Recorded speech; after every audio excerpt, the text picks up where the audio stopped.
In a world obsessed with filters and facades, the most powerful magnetism comes from what we dare not show. What if the key to becoming truly unforgettable isn't found in perfection, but in the courage to be unapologetically real? Carl Jung, the master of the human psyche, revealed a profound truth. We don't desire what appears flawless. We're drawn to what feels authentic. The 7 paradoxical traits of an unforgettable person aren't the ones society told us to chase. They're the ones we've been taught to hide, suppress, or silence. But here's the twist. What you've been hiding might be exactly what makes you unforgettable. We spend so much time polishing the outside, our appearance, our words, our image, while the real power is buried underneath. That quiet strength, that unshakable calm, that ability to be fully present without performing. It's not about being the loudest in the room. It's about being the one people feel, even after you've left. And the Stoics knew this. Marcus Aurelius didn't speak to impress. He spoke to understand himself. Epictetus didn't chase attention. He mastered his inner world. And that's the real flex today. Owning your truth so fully that you stop needing anyone's permission to be powerful. So if you've ever felt like you're too much or not enough, like people overlook you no matter how much you give, this video is going to flip the narrative. We're diving into 7 secrets that make someone unforgettable, not by strategy, not by charm, but by becoming so rooted in who you are that no one can replace your presence. And if this kind of content speaks to something real in you, if it challenges you or brings you peace, then there's one simple free favor I'll ask. Just tap that subscribe button. That's how we keep growing this space together, with truth, with depth, and with no filters. Let's get into it. Secret 1. Don't be a filtered version of yourself. Let's be honest. Most of us are performing without even realizing it. Not on stage, not in front of an audience, but every day, just trying to keep up. We edit our emotions like we edit our photos. We post smiles while our hearts are tired. We tell people we're fine because it's easier than explaining what's really going on. It's become second nature. But here's the problem. When you perform too long, you start to forget who you actually are underneath the act. You trade authenticity for approval, and after a while, the approval stops feeling like enough. Aristotle once said, "Knowing yourself is the beginning of all wisdom." But how do you truly know yourself if you've spent years becoming who the world told you to be? This isn't just about social media. It's about a mindset. It's about the way we hide our opinions in conversations, or water down our excitement so we don't come off as too much.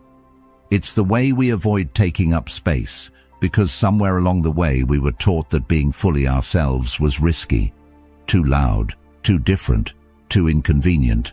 But guess what? Every person who ever changed the world was all of those things. Carl Jung wrote, "The privilege of a lifetime is to become who you truly are. Not who your parents expected, not who your job prefers, not the version your friends are most comfortable with. You, the raw, unfiltered, flawed, evolving version.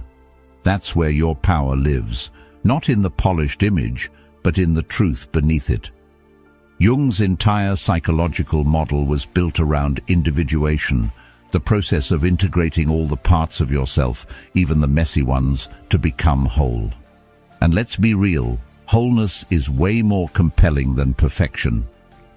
Think about the people who've left the deepest impression on you. Were they the ones who had it all together? Or the ones who made you feel like it was okay not to? The people who were honest, even when it wasn't pretty. The ones who laughed without hesitation and cried without apology. Those people stay with us, not because they were flawless, but because they were real.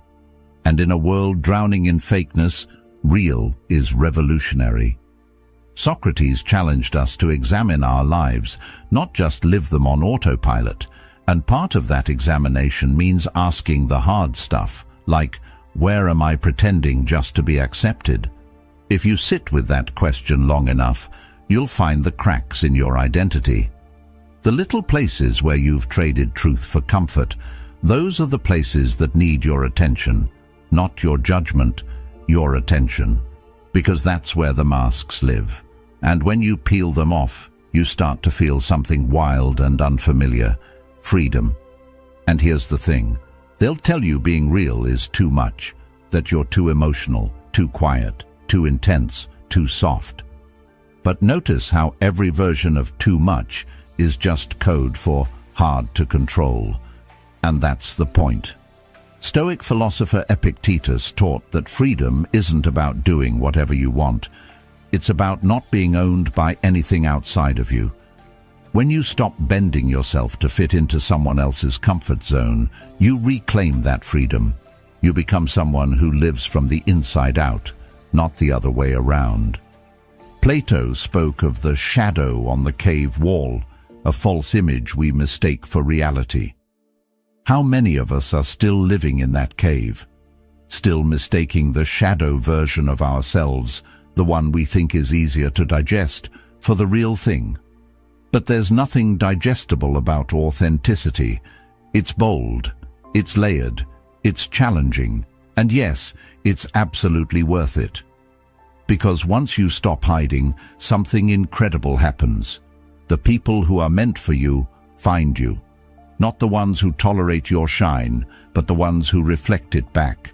And the ones who aren't ready for your truth, they fall away.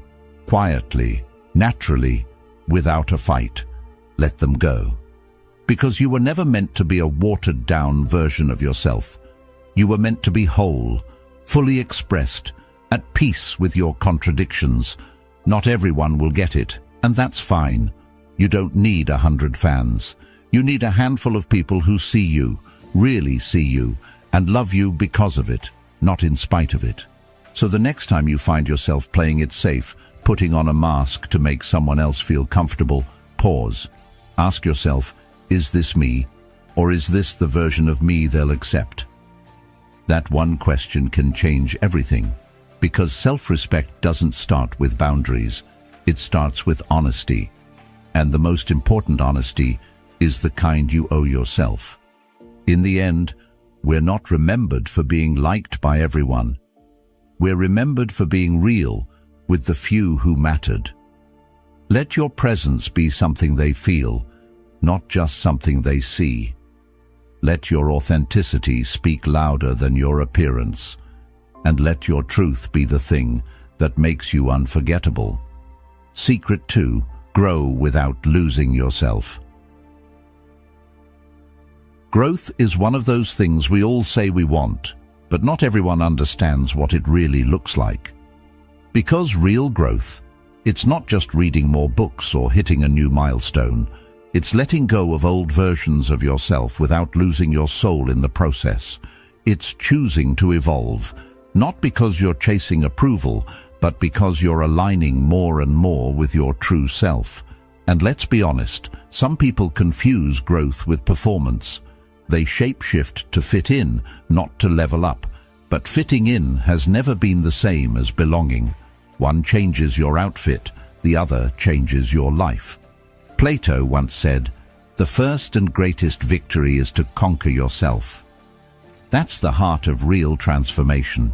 It's not about impressing others with how much you've changed. It's about looking in the mirror and knowing that every step forward is something you chose, not something you were pressured into, not a survival tactic, not a mask, but a decision, a deep, quiet, grounded decision to become better, not for them, but for you. The Stoics had this figured out long ago. Marcus Aurelius reminded himself daily, waste no more time arguing what a good person should be one. Simple, director, no performance, just embodiment. Growth for the Stoics wasn't about achievements. It was about character. It was about becoming someone whose inner world wasn't ruled by outside noise. So while everyone else was out chasing popularity, or pretending to have it all together. The Stoics were focused on the inner work, the quiet power, the stuff that lasts. And here's the thing. Evolving doesn't mean abandoning who you are. It means refining who you are. You don't throw away your essence. You expand it. You upgrade it, like a phone that still looks like yours, still functions like yours, but now runs faster, smoother, smarter. That's how your identity works too. You're not becoming someone new. You're removing the glitches, cleaning up the programming, and unlocking features you didn't even know were there. The truth is, you've always had the potential. Growth just brings it online. Carl Jung talked about individuation, the process of becoming whole, and part of that journey is shedding the parts of you that were built on fear, on pleasing others, on avoiding discomfort. Not everything you picked up along the way was meant to stay. Some beliefs, some habits, some identities, they were survival tools, and they served their purpose. But now, they're keeping you small, and the moment you recognize that is the moment you start to evolve consciously, not reactively, not because you're trying to prove something, but because you finally understand something deeper about yourself. Now let's clear something up. Choosing to grow doesn't mean you hate who you are now. It just means you love yourself enough not to stay stagnant. That's the difference. People who fear change usually think growth is about rejecting the present. But real growth is actually about respecting the present so much you refuse to let it be your limit. You say, "I've come this far, and now I'm ready to go further." That's not self-rejection. That's self-respect. Socrates believed that the unexamined life was not worth living. And when you start to examine your life, not with judgment, but with curiosity, you begin to see the patterns, where you've grown, where you're stuck, where you've compromised your values just to fit into rooms you never even wanted to be in. That awareness is powerful, because you can't change what you're not willing to face. But once you see it clearly, you get your power back. You realize you don't need to wait for permission to become the next version of yourself. You can just start. And listen, growth is messy. It's not all glow-ups and breakthroughs. Sometimes it's awkward. Sometimes it's lonely. Sometimes it means saying goodbye to people who only liked the older, quieter, more agreeable version of you. But let them go. Because you're not here to keep everyone comfortable. You're here to keep your soul awake. Aristotle said, "We are what we repeatedly do." Excellence, then, is not an act, but a habit. Growth is the same. It's not a one-time leap. It's a daily decision. It's choosing reflection over reaction, discipline over impulse, courage over comfort. And you won't always get it right. But the goal isn't perfection. It's progress. It's becoming the kind of person who doesn't need to announce their evolution, because it's written all over how you live, how you speak, how you carry yourself. You'll know you're evolving when your silence starts saying more than your explanations, when your peace becomes louder than your anxiety, when the things that used to trigger you now teach you, and when the people you used to chase now chase clarity, because you've made it so clear who you are and where you're going. So if you're sitting there wondering if it's time to change, here's your sign. Don't wait for rock bottom. Don't wait for permission. You're allowed to outgrow what once felt like home. You're allowed to shift, to stretch, to let go of labels that no longer define you. Growth isn't betrayal. Growth is truth. And when it's rooted in your values, not your fears, it becomes something no one can take from you. You don't grow to be loved. You grow because you already love yourself enough to move. And that's what makes you unforgettable. Not the version of you that stayed the same for acceptance, but the version of you that kept becoming, no matter who didn't get it. Keep becoming. Keep becoming. Secret 3. Own your flaws like a boss. We've been sold this illusion that to be loved, respected, or remembered, we have to be flawless. That we need to clean up every rough edge, erase every past mistake, and wear this polished version of ourselves like armor. But here's the truth that no one tells you until you're exhausted trying to keep up. Perfection doesn't connect people. Pain does, struggle does, humanity does. Nobody bonds over how perfect your life looks on the outside. They bond over the moments you got knocked down and still chose to rise. Aristotle said, "Knowing yourself is the beginning of all wisdom." But real self-knowledge doesn't come from studying your strengths. It comes from owning your shadows, from being honest about the parts of you that didn't always have it together, from looking at your flaws and saying, "That's mine, and I'm not ashamed of it." Because shame only has power when you try to hide. The moment you bring those flaws into the light, they lose their grip. And in that moment, you start to take your power back. Carl Jung put it best: what you resist persists. What you accept transforms. That part of you you've been tucking away, the one you think makes you unlovable, weird, too emotional, too complicated, that might actually be your superpower. The very thing that could set you apart, make someone feel seen, or lead someone else out of their darkness.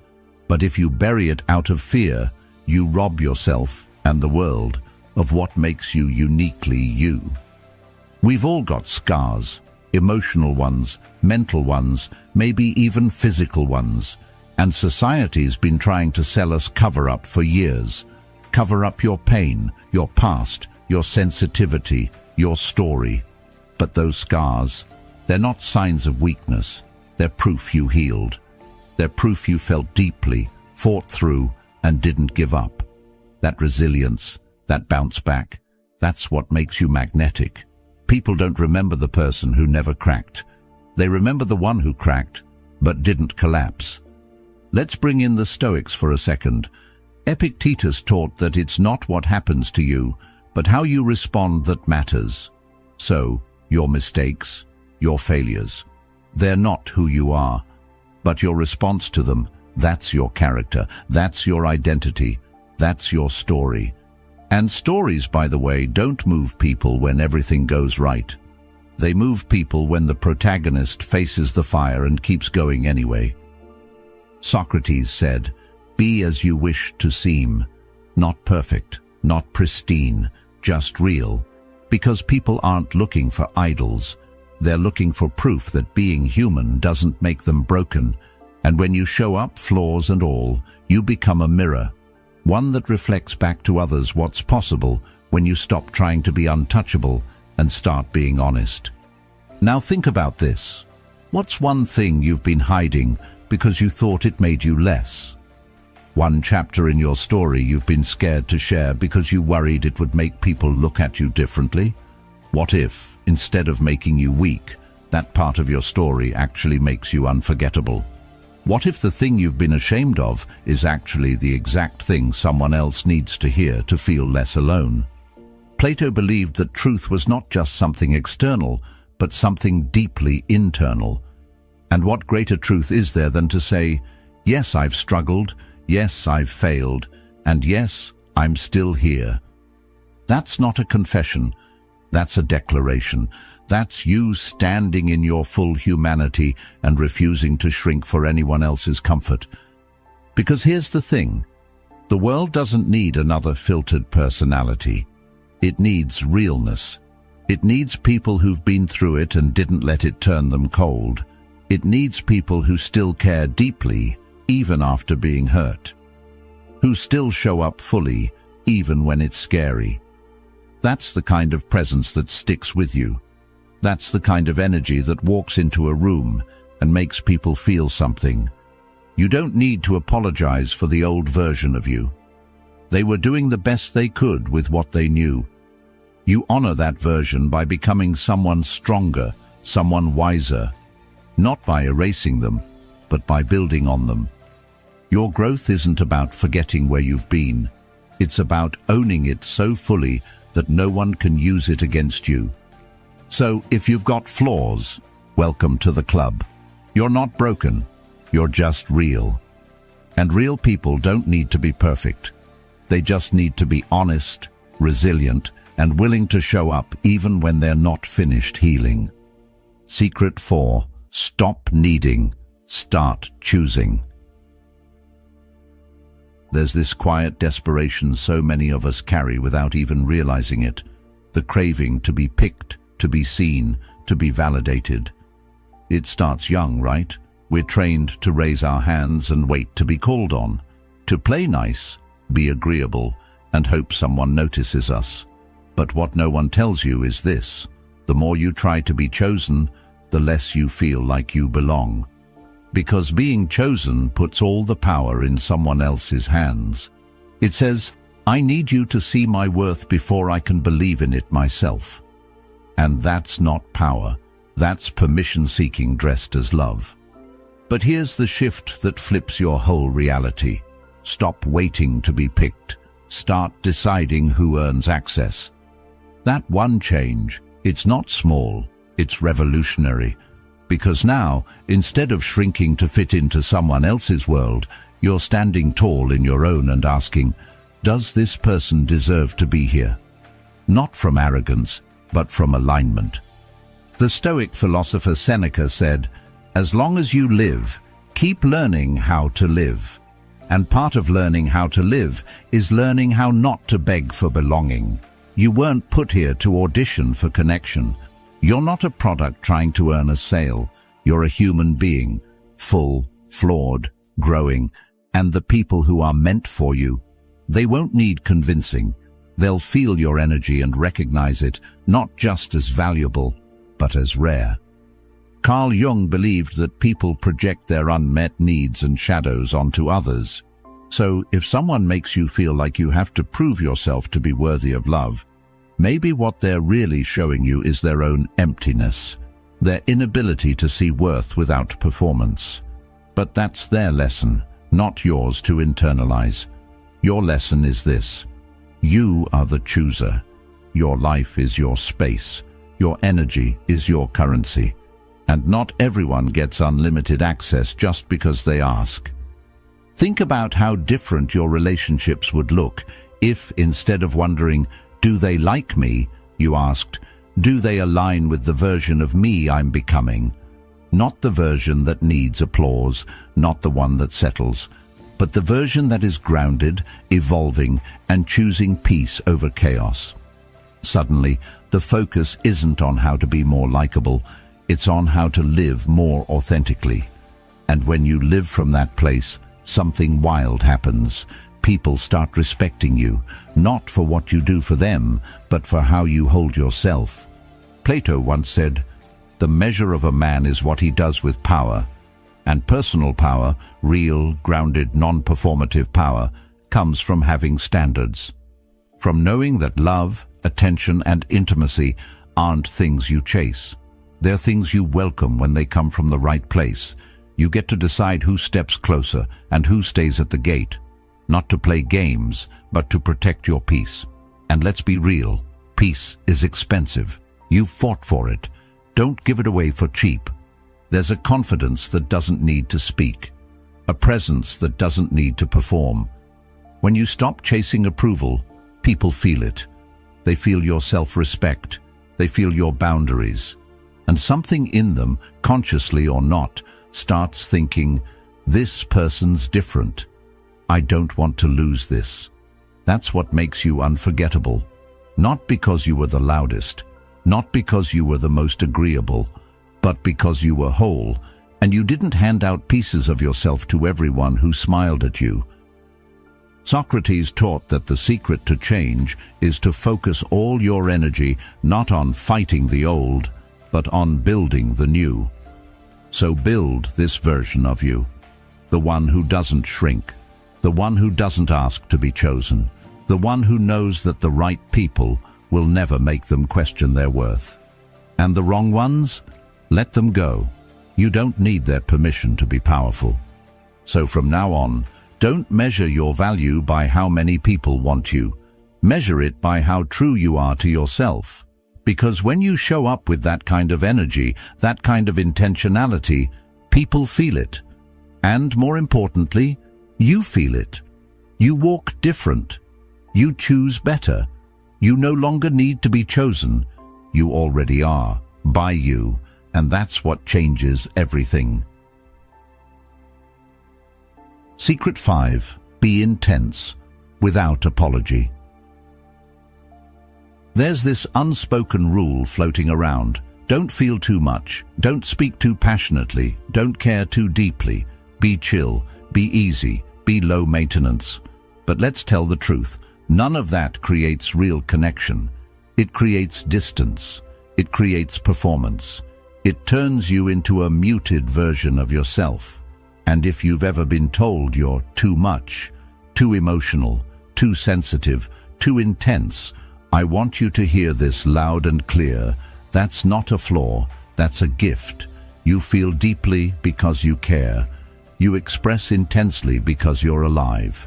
You're not too much. You're just not easy to ignore. Carl Jung believed that the emotional world was not something to repress, but something to integrate. He said, "There is no coming to consciousness without pain." That intensity you carry, it's not there to break you, it's there to wake you. It's the part of you that won't allow life to stay surface level. And yes, it may make some people uncomfortable, but that's not your problem to fix.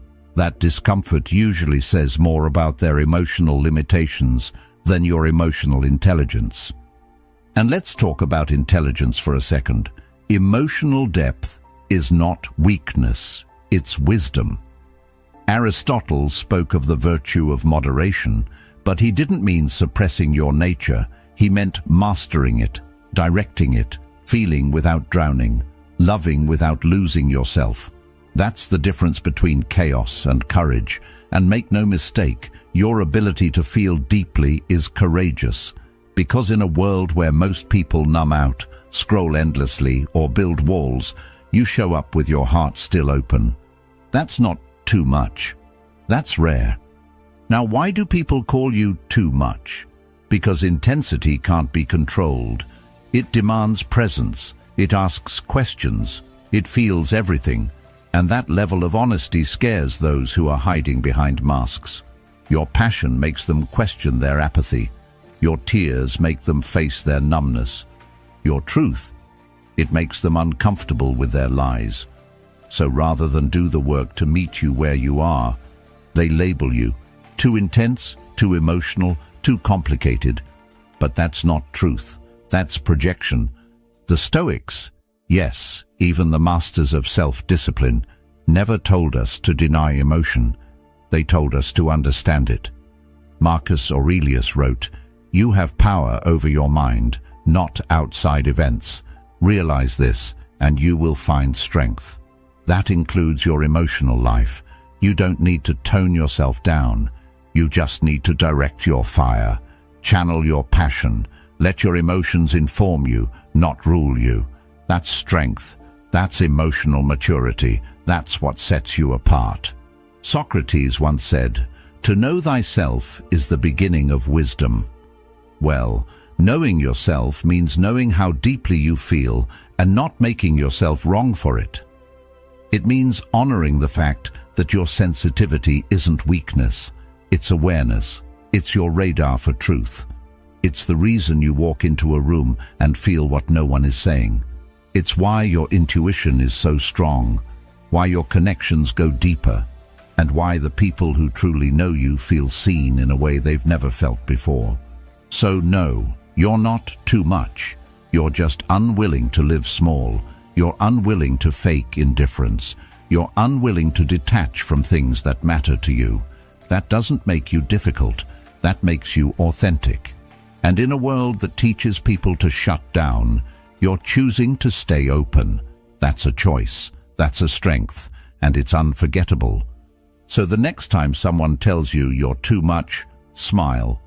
Look them in the eye and say, "Then go find less." Because you're not shrinking to fit inside someone else's comfort zone. You're expanding into your full emotional power. And the people who are meant for you, they'll never ask you to shrink. They'll rise to meet you. They'll match your depth. They'll celebrate your passion, not flinch from it. Because people who feel deeply love deeply, and people who love deeply, they change lives. So don't dim that. Don't dilute it. Be all of you. Be bold. Be passionate. Be honest, because that's how you leave your mark, not by being agreeable, but by being real.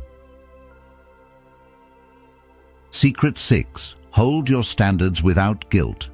There's a quiet power that comes alive in someone the moment they realize they deserve more. Not in a loud, boastful way, but in that calm, steady presence that says, I'm not settling anymore.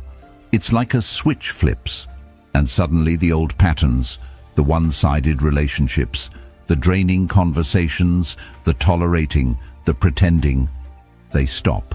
Not because the world changed, but because they did.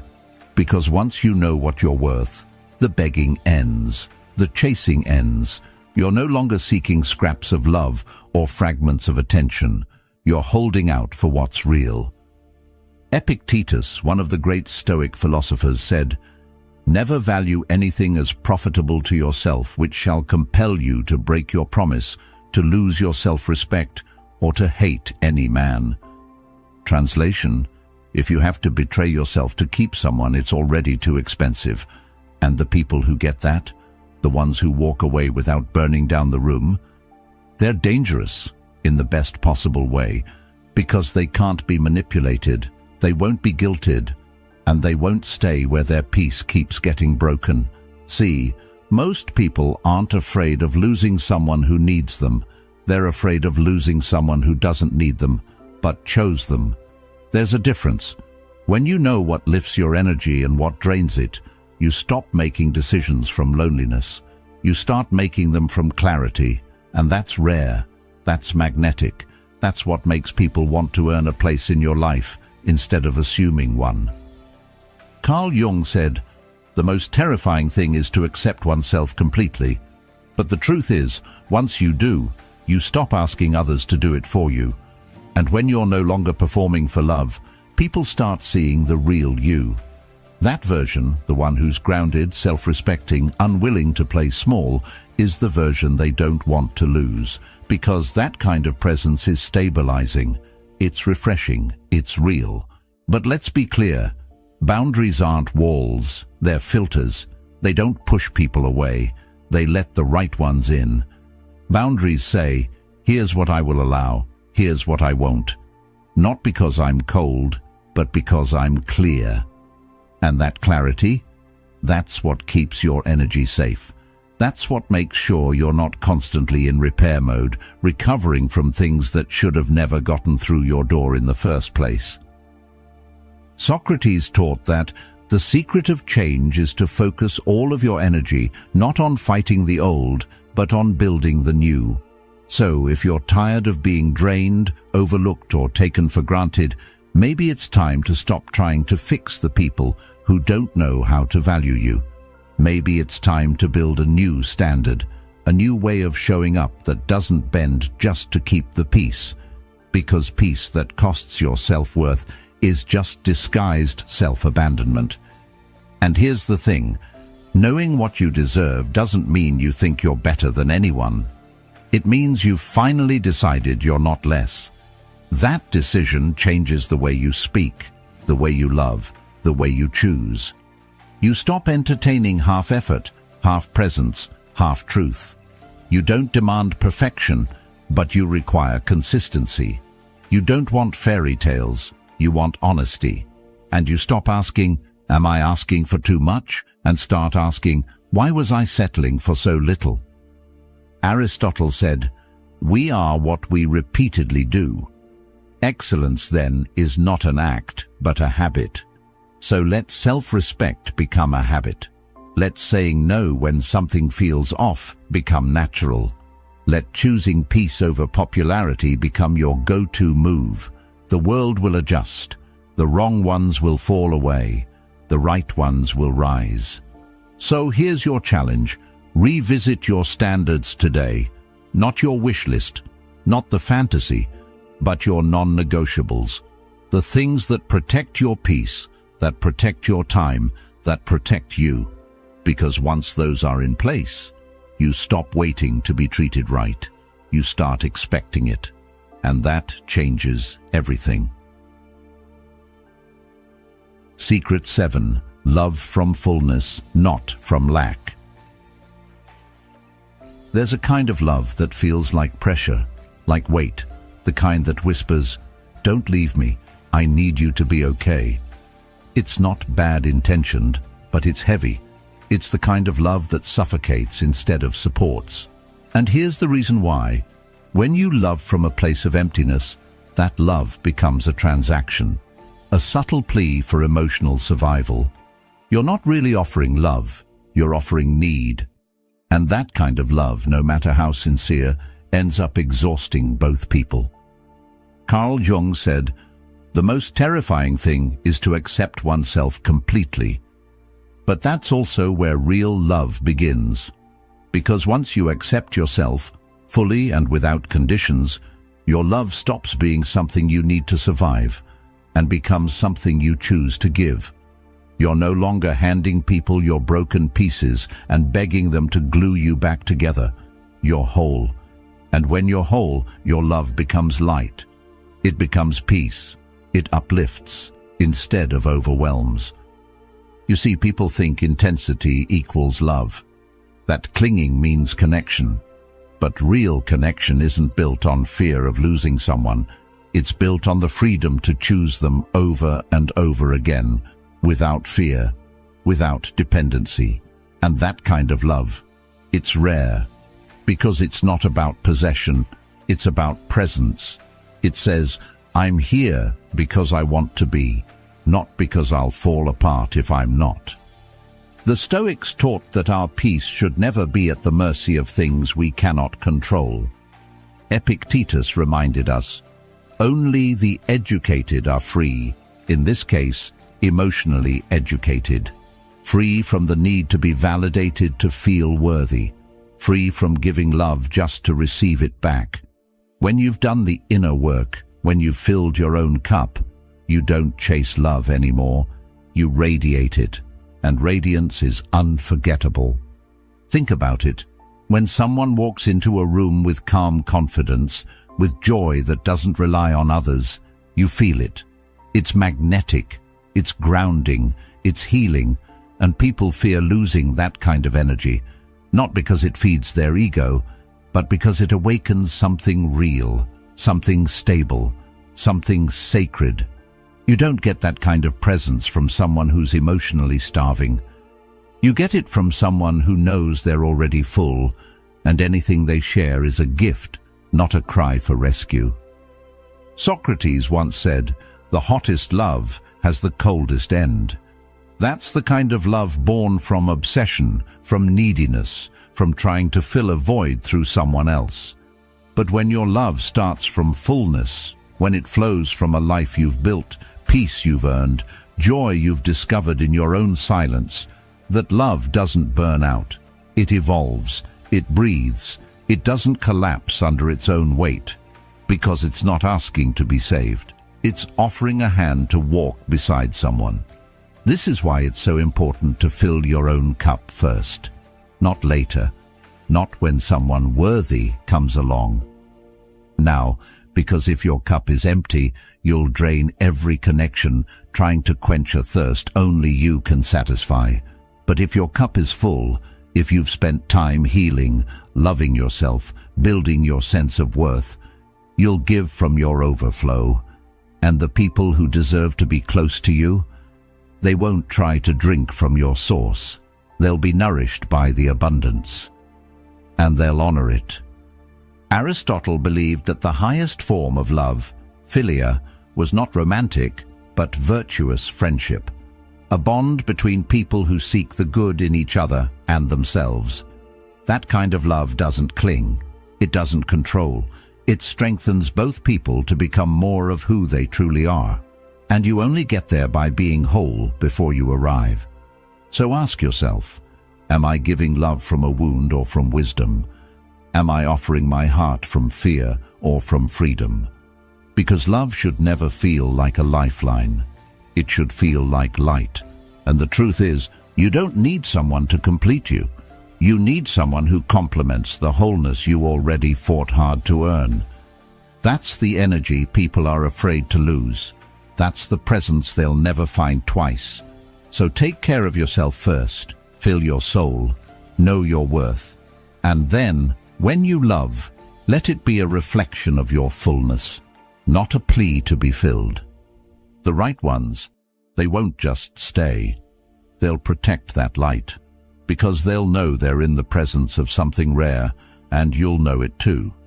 The most unforgettable energy you'll ever carry is the quiet knowing that you are whole, without needing to prove, perform, or chase. When you choose yourself first, the right people will never ask you to shrink. They'll rise with you. If this message stirred something in you, there's another video waiting right here on the screen that will take you even deeper. Trust me, you don't want to miss it. Thank you for being here and for being a part of Stoic Journal. This space isn't just about philosophy, it's about becoming. Slowly, intentionally, powerfully. And remember, the journey continues. We'll be right here when you're ready for the next step.